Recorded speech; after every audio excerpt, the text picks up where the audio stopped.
Eu estou desconfiado que você trabalha em barragem. Né? Fez uma barragem ali, o rio correu e as pessoas passaram na terra seca. Você vai falar onde é que você trabalha em Angola. Eu morei em Malange por 3 anos e meio. Eu conheci a minha esposa lá. Depois a gente vai conversar. Mas então, o rio correu, o povo passou. E quando o povo chegou, como Deus faz coisas para a gente. Quantos rios Jordão na sua vida Deus parou? Quantas vezes, quantos profetas Deus enviou na sua vida para que Deus toque você, para que você escute a sua vontade? Quantas vezes isso aconteceu? Quantos milagres você experimenta, quantas proteções e bênçãos? Deus faz tudo isso por você, mas o povo ainda não estava escutando bem as coisas. E aí o que aconteceu? Vamos ao próximo verso lá, Miqueias no capítulo 6. Aí o homem fica invocado, o homem responde, através do profeta, Deus dizendo, olha o que o coração desse povo está dizendo. O povo então levanta e diz, com que eu me apresentarei ao Senhor e me inclinarei antes ao Deus excelso? Você lembra aqui o que nós fizemos hoje de manhã aqui? Eu gostei muito do louvor. As meninas do louvor, trazendo nossa mente para as coisas espirituais nesse momento, nosso coração abrindo para receber a mensagem do Senhor. Coisa impressionante. Deus espera isso da gente, que a gente louve a Ele. E logo depois, no meio daquele louvor, houve um momento que nós retribuímos a Deus as ofertas. Lembra? As ofertas passaram, nós ofertamos para o Senhor. E o povo aqui está preocupado, o povo começa a dizer, com o que eu vou me apresentar a Deus? Então, olha aqui o que eu vou fazer. Vou fazer holocaustos com bezerros de 1 ano? E o povo continuava dizendo, agradar-se-á o Senhor de milhares de carneiros? Olha a hipérbole aqui. Vocês têm algum professor de português? O que é hipérbole? Quando começa a jogar uma coisa, fazer exagerada. E o homem diz, o que eu devo fazer? Devo fazer aqui 10.000 ribeiros de azeite e trazer para o Senhor? Só isso que Deus vai ficar satisfeito? Olha o atrevimento do povo. E ainda diz aqui um grande pecado que Deus nunca pediu, nunca aceitou.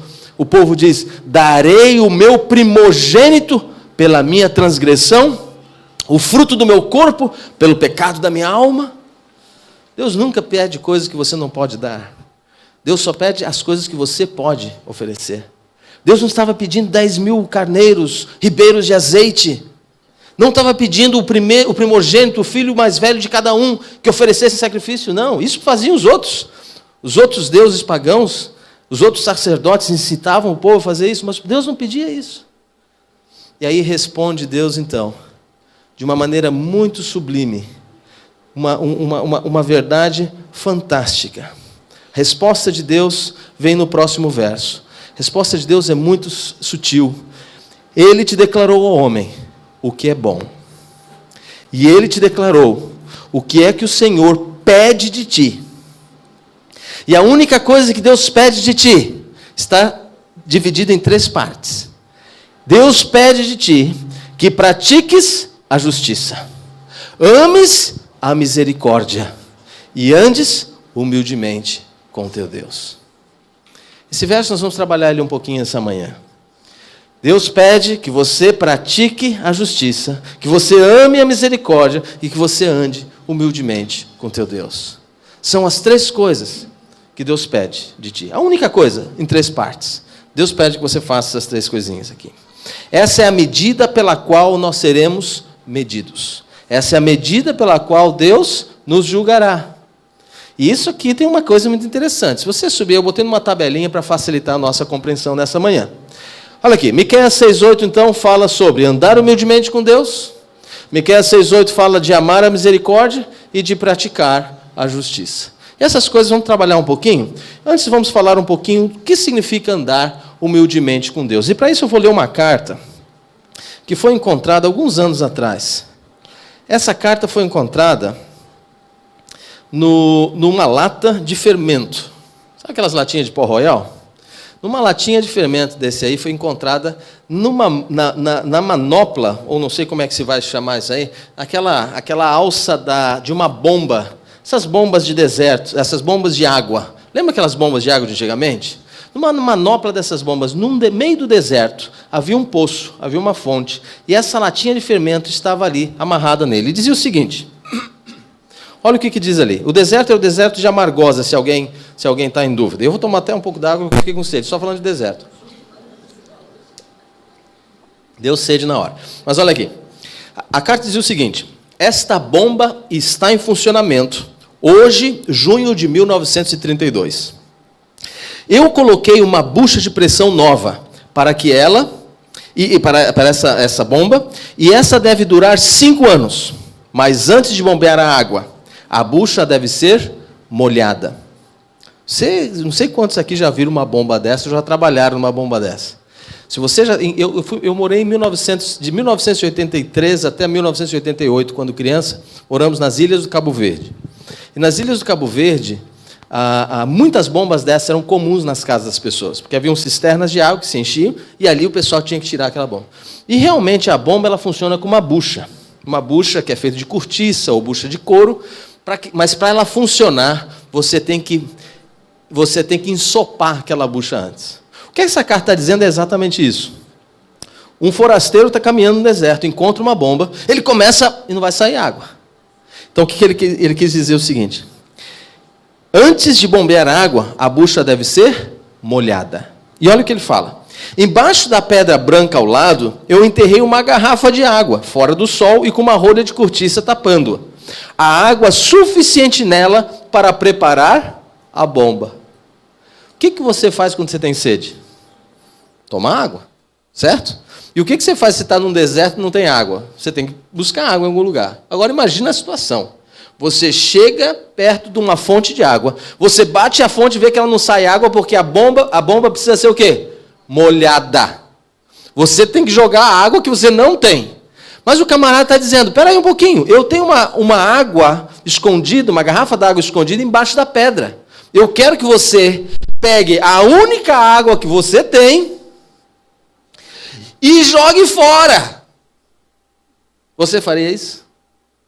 Você tem essa quantidade de fé de abrir aquela garrafa, jogar dentro da bomba e esperar um pouquinho. E olha a carta continua dizendo: há suficiente água nela para preparar a bomba, mas não se você beber dela primeiro.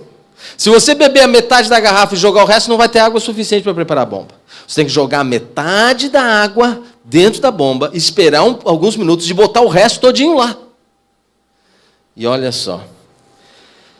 Coloque cerca de 1/4 da garrafa da água e bomba e deixe ensopar para molhar o couro. Em seguida, despeje o resto da água e bombeie como um louco. Você terá água. Esse poço nunca secou. Tenha fé. Quando você tiver água, encha a garrafa e coloque-a de volta onde você encontrou para o seguinte visitante. PS. Não vá beber a água primeiro. Primeiro prepare a bomba e depois você terá toda a água que você puder aguentar. Olha que exercício de fé. Mas o viajante, o camarada que já conhecia o caminho, que já tinha feito isso, já tinha experimentado, ou já escutou de alguém que deu certo, ele não teria dúvida, abriria a garrafa, colocaria na bomba. Quando a bomba estivesse preparada, ela tiraria água suficiente para a viagem dele e para deixar para o próximo viajante. Mas se ele fosse incrédulo, egoísta, ele ia tomar a aguinha da garrafinha, ia caminhar um pouco mais, ia ficar com sede de novo, e o outro que viria depois não teria água suficiente. Andar humildemente com Deus é mais ou menos participar desse processo.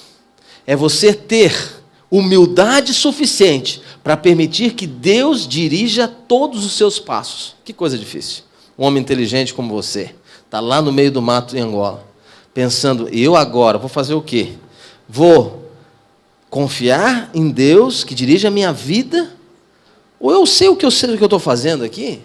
Você quer saber as coisas, os passos certos que você tem que dar? Por que deixar Deus dirigir a minha vida? Andar humildemente com Deus é isso, é confiar nele, confiar até as últimas consequências. Olha o que nós temos num escrito aqui dos Fundamentos da Educação Cristã, página 341. Olha o que diz essa escritora. Vamos lá? O próximo texto aqui. Viver pela fé. Viver pela fé significa pôr de lado os sentimentos e os desejos egoístas e andar humildemente com o Senhor, apoderar-se de suas promessas e aplicá-las todas as ocasiões, sendo que Deus executará os seus planos e propósitos em nosso coração e vida, pela santificação do nosso caráter. Ou seja, andar pela fé é deixar que Deus dirija a sua vida, você confiar nele. Que coisa difícil. Andar humildemente com Deus é isso. Bom, nós vimos então o que falou o profeta Miqueias quando Deus pedia dele essas 3 coisinhas. Deus pedia do homem. O que Deus espera de você? Andar humildemente com Deus, praticar a justiça e amar a misericórdia. Vamos lá. Próximo aqui é Jesus já. Jesus ele fez um resumo diferente sobre a mesma coisa. E hoje eu falei que eu ia trabalhar nesse texto com carinho. Então vamos ver o que Jesus falou. Jesus, ele falou a mesma coisa em Mateus 23, 23. Quando questionado, ou quando ali com os fariseus trabalhando com relação à justiça, Jesus diz: ai de vós, escribas e fariseus hipócritas, porque dais o dízimo da hortelã, do endro e do cominho, mas tendes negligenciado os preceitos mais importantes da lei. Quando se fala de lei, às vezes a gente tem um exagero num ponto ou no outro, e os fariseus tinham o mesmo problema. Eles exageravam na questão da forma, do rito. E Jesus dizia para eles: vocês dão o dízimo até do endro, do cominho, da hortelã, das pequenas coisinhas que vocês estão recebendo. Isso é bom. Mas, olha aqui, vocês esquecem os preceitos mais importantes da lei. Quais são os preceitos da lei mais importantes? A justiça, a misericórdia e a fé. E Jesus termina dizendo ainda: deveis, porém, fazer estas coisas sem omitir aquelas. Você deve dar o dízimo? Sim, você deve, porque isso é bíblico. Você deve ser fiel a Deus? Faz parte desse propósito todo de colocar a água primeiro onde deve ser colocada. Você coloca ali porque você sabe que isso é de Deus. Mas não esqueça: justiça, misericórdia e a fé. Essas 3 coisas são os preceitos mais importantes da lei. E quando a gente fala disso, nós temos que ter um certo cuidado. Eu quero mostrar para vocês uma foto. Isso aqui é lá em Ruanda. Em Ruanda, nós estávamos num projeto. Eu estou falando disso aqui só para chamar a atenção de 2 coisas. Nós vivemos num lugar bem seco. E trabalhar com ideias para amenizar, mitigar o efeito da seca é sempre bem-vindo.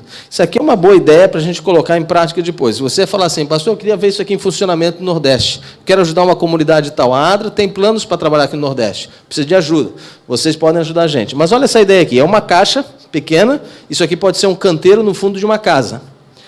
E aqui dentro é uma como é que chama isso aqui? Um jarro, né? Esse jarro é um jarro de barro, que a água não é colocada no canteiro. A água vai dentro do jarro. E o jarro, ele não é cozido nem envernizado. Então a água vai soltando, vai suar, né? E a plantinha, a raiz da plantinha vem por fora e gruda no jarro. E ali a plantinha tira a quantidade de água que precisa. E a água não precisa ser desperdiçada na terra, ela não vai para o solo, ela não vai embora.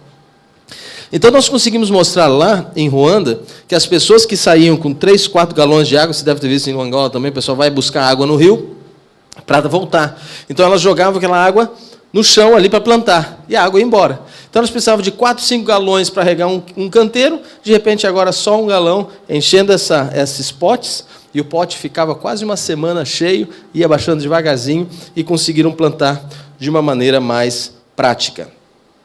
Por que eu estou falando disso? Se você ver aqui, existe uma lei na agricultura que se chama as Leis das Proporções Mínimas de Liebig. Essa é uma lei interessante. O que significa essa lei? Não importa quanto você tenha de matéria orgânica ou de nitrogênio. Essa lei diz o seguinte, que a planta só vai crescer, ou a produção só vai ser até o máximo do seu mínimo componente. Ok? Você pode ter muito mais terra, muito mais fósforo, água, mas se o fósforo for baixo, a sua produção só vai ser até o mínimo que você tenha. Guarde isso aí no fundo da sua mente, que nós vamos falar disso daqui a pouquinho. Guarde isso aí.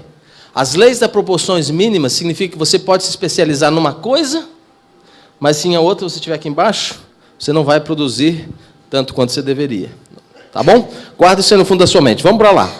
Já vamos falar disso aqui. Quando você coloca na tabela o que Jesus falou, naquela tabelinha simples que nós temos ali, você vê Miqueias fala: andar humildemente com Deus. Jesus disse que a fé é o mais importante, é um dos preceitos mais importantes da lei.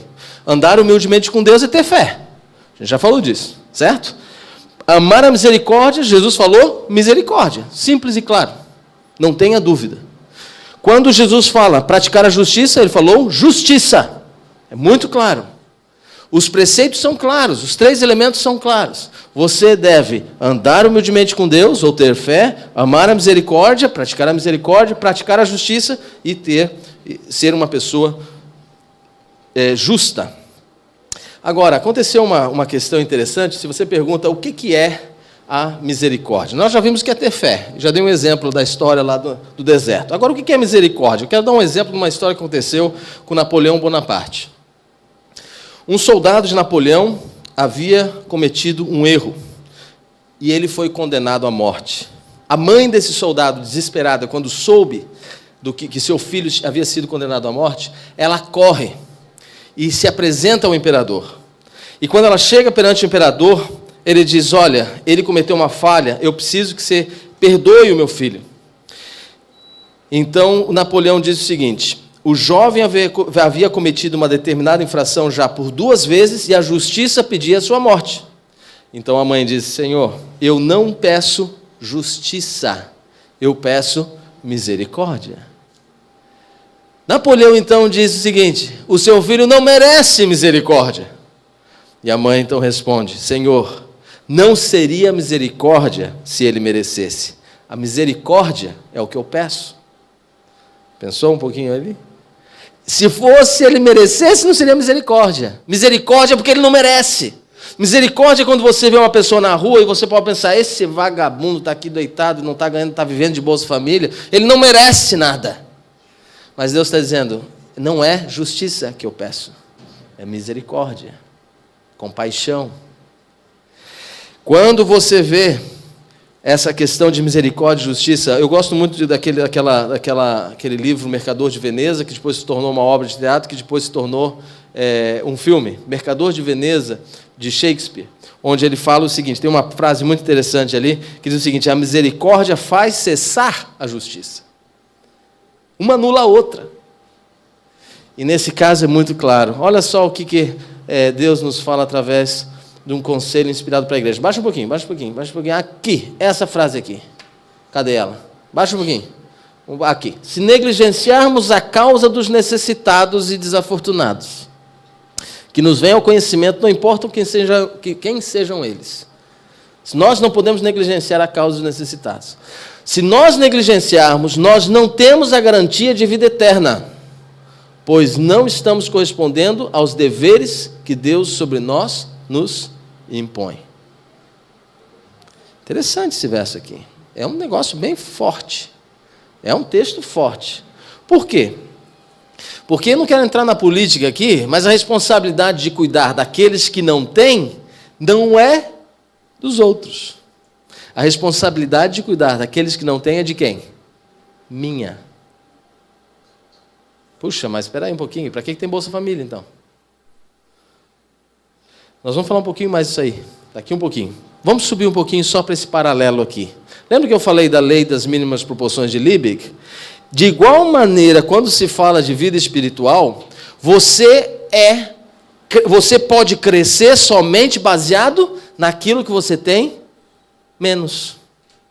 Se você tem bastante oração, se você faz bastante oração na sua vida, se você tem bastante fé, certo? Se você trabalha com muita compaixão, mas você não desenvolve a sua comunhão pessoal com Deus, ou não desenvolve o estudo da palavra, não importa, você não vai desenvolver a sua vida espiritual mais do que aquilo que você faz menos.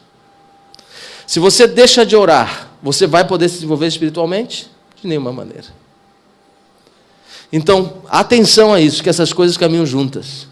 Oração, fé, comunhão, compaixão e estudo da palavra. Você não pode tirar uma coisa da jogada, porque a sua vida não vai se desenvolver. Pra você ter uma ideia, o pecado é egoísta. Quanto mais pecado nós temos, mais egoístas somos. E o contrário também é verdade. Quanto mais egoísta você é, mais pecado você vai ter. Não existe nenhum pecado que é cometido por favor dos outros. Eu vou trair a minha mulher porque eu quero ajudar aquela pessoa. Não existe isso, gente. Não existe isso. Eu vou roubar mais da empresa porque eu quero ajudar minha família. Não existe isso. É egoísta. Você quer satisfazer o seu ego. Então, quanto mais você é altruísta, o contrário, logicamente, menos atenção pecaminosa você vai ter no seu coração. É uma coisa muito clara. Na vida espiritual, a mesma coisa. Você não vai se desenvolver mais do que as mínimas proporções ou a mínima atenção que você dá para a sua vida espiritual. O último resumo aqui da tarde. Já falamos de Miqueias, Deus revelando para ele no Antigo Testamento o que Deus espera de você. Falamos de Jesus, deixando claro 3 coisas específicas. E no final, Paulo diz, 1 Coríntios 13:13, agora, pois, permanecem a fé, a esperança e o amor. Essas 3. Porém, o maior destes é o amor. Como que o amor faz diferença nesse mundo? Palestinos e israelenses, se eles tivessem mais amor uns pelos outros e menos egoísmo, como o mundo seria diferente hoje? Mas vamos lá. Se você colocar nessa tabela as 3 coisas novamente, Miqueias, Jesus e Paulo. Andar humildemente com Deus é fé. Paulo fala também, fé, esperança e amor. Amar a misericórdia, misericórdia, misericórdia. Vamos colocar Paulo aqui o amor aqui na misericórdia? Porque as palavras ali são próximas uma da outra. E quando nós falamos praticar justiça, esperança, daí a sua pergunta pode dizer, peraí, pastor, aí você está forçando o texto. Esperança e justiça não são sinônimos. E isso é verdade. A intenção aqui não é mostrar sinônimos. A ideia aqui é que eu quero que você reflita comigo um pouquinho. Eu quero que você reflita de que é quase impossível você ter esperança em meio à injustiça. Você não consegue desenvolver esperança de uma vida plena, uma vida quando você é injustiçado, ou você vê injustiça ao redor e você não faz nada. Nós, como cristãos, devemos praticar a justiça de uma maneira clara. Você, no seu trabalho, você não vai maltratar um empregado. Você, no seu trabalho, você não vai injustiçar o outro colega com palavras falsas, porque você é justo. Não é correto. Praticar a justiça faz com que as outras pessoas ao nosso redor tenham esperança. Veja só, Deus é tão bom que Ele mesmo sabendo que o nosso corpo será transformado no céu, Ele ainda espera que você viva uma vida cuidando do seu corpo. Deus é tão bom, mesmo sabendo que a terra vai ser transformada, no que era o jardim do Éden, Deus ainda quer que você cuide da terra. Deus é tão bom mesmo que os mais pobres necessitados podem ser herdeiros das mansões celestiais, as mesmas que você, Ele ainda espera que você cuide desses pobres necessitados aqui nessa terra. Justiça faz parte de como você está trabalhando, oferecendo esperança para as pessoas ao nosso redor. Nós somos os encarregados de aliviar os problemas da vida. Eu quero mostrar 2 textos aqui que vão seguir essa.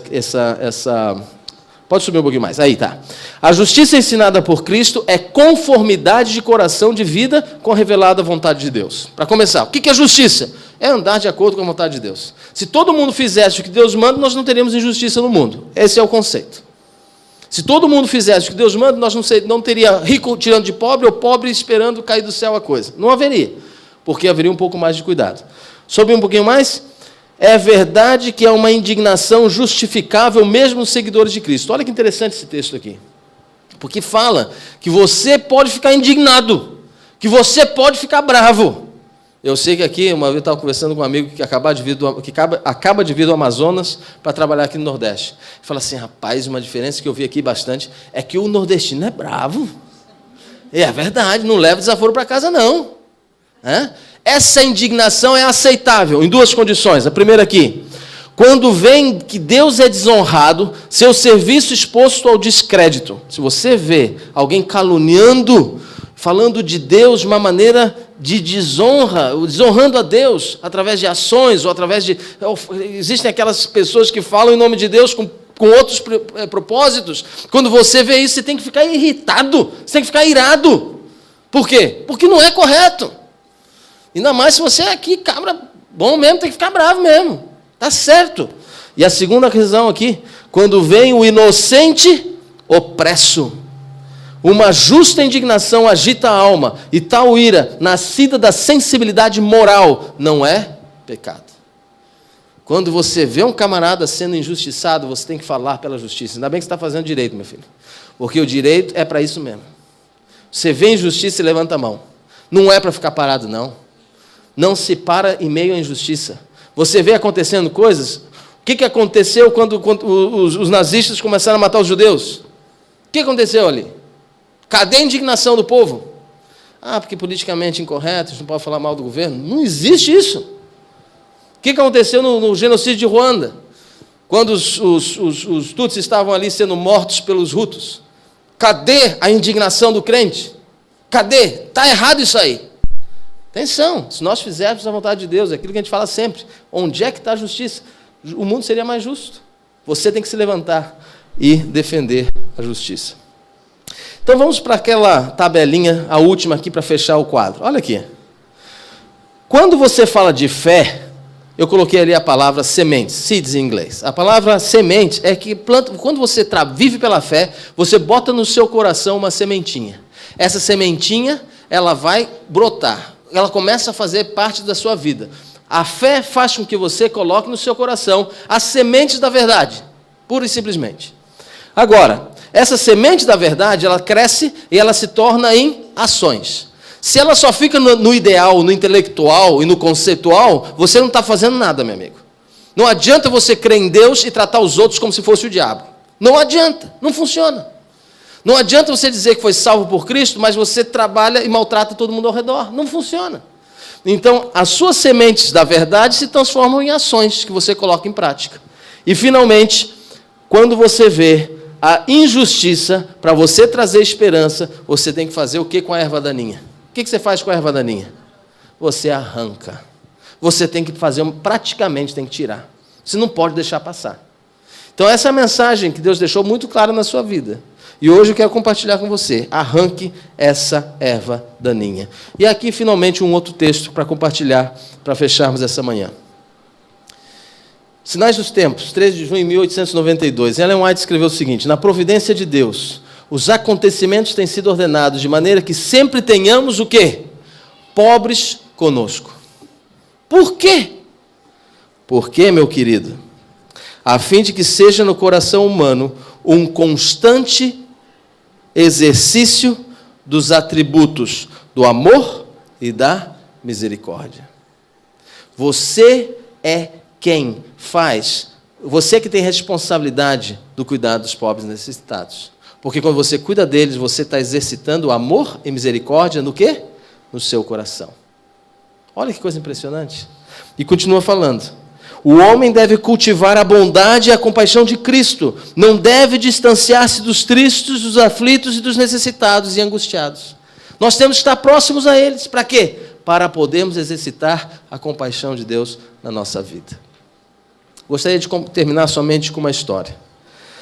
Essa estátua foi esculpida por um escultor dinamarquês chamado Thorvaldsen. E Thorvaldsen é um camarada que ele é considerado um dos melhores artistas na representação de Jesus Cristo. Inclusive, a Igreja dos Santos dos Últimos Dias, eles têm essa representação em quase todas as igrejas deles, porque, segundo os expertos, os técnicos, essa é a melhor representação de Jesus Cristo.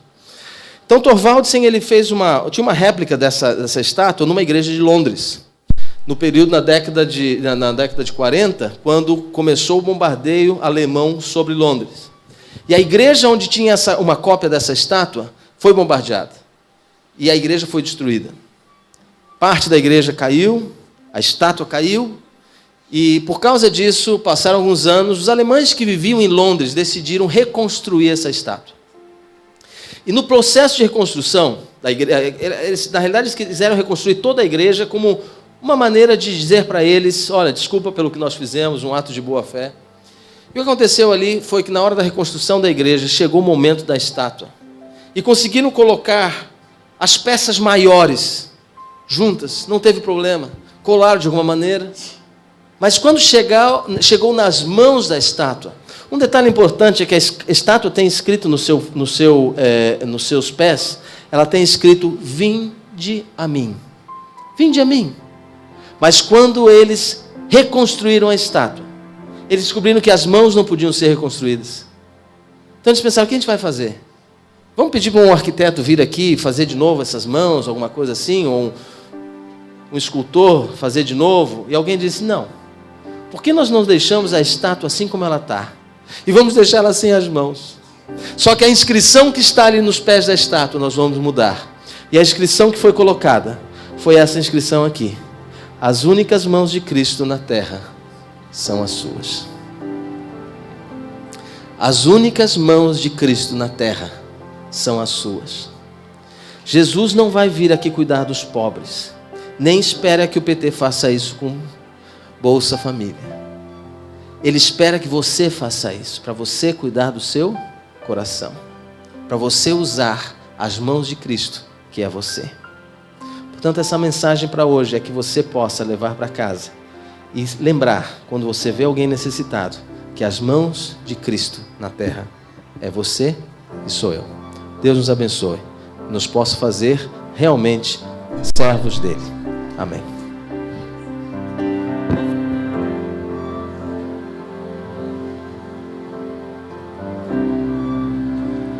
Cada dia posso ver, perceber em seu olhar as pessoas tão vazias, cheias de pesar.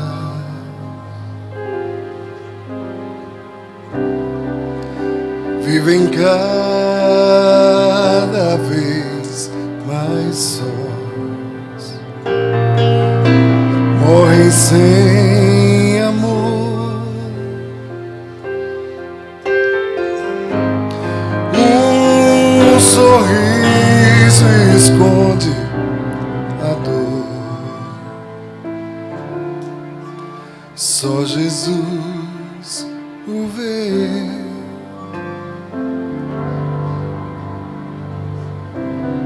Busquem a Jesus, busquem a Jesus. Quando o sonho se desfaz, Cristo traz sua paz. Busquem a Jesus, busquem a Jesus. É preciso entender, Cristo traz sua paz.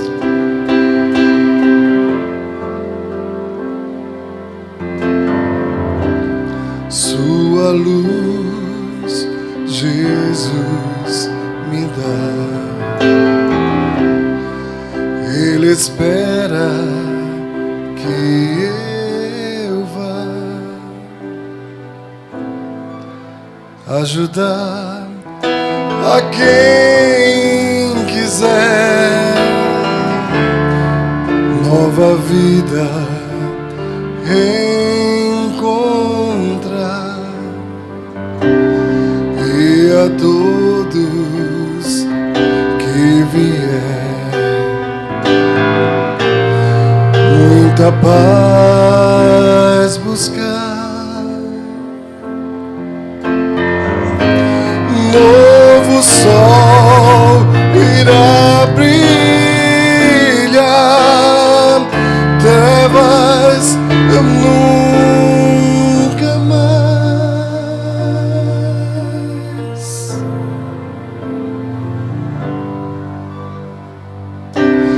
Busquem a Jesus,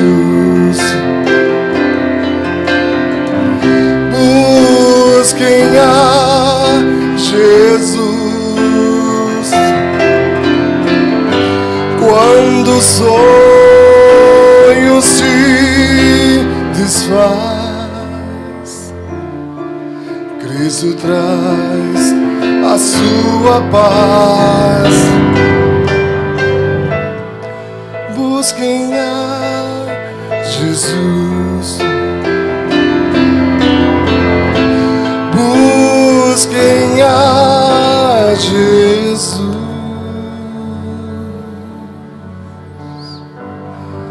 É preciso entender, é preciso aceitar que Cristo, só Cristo traz paz.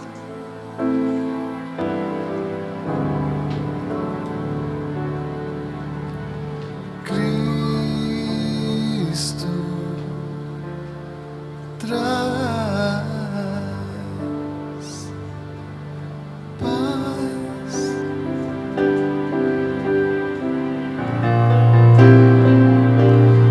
Sua paz.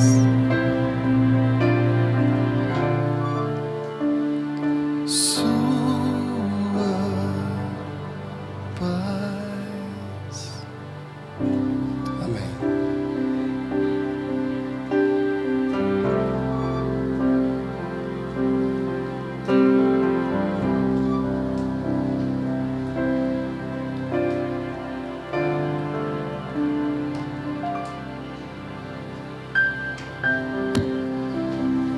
Você quer essa paz de Cristo no seu coração? Você quer ser as mãos de Jesus nessa terra? Amém. Gostaria que você colocasse de pé. Vamos orar.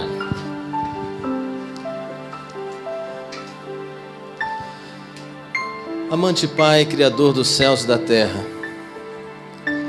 nós te agradecemos, Senhor, a oportunidade que Tu nos deste dessa manhã de estarmos aqui reunidos para adorarmos a Ti, para louvarmos a Ti e para também aprendermos de Ti.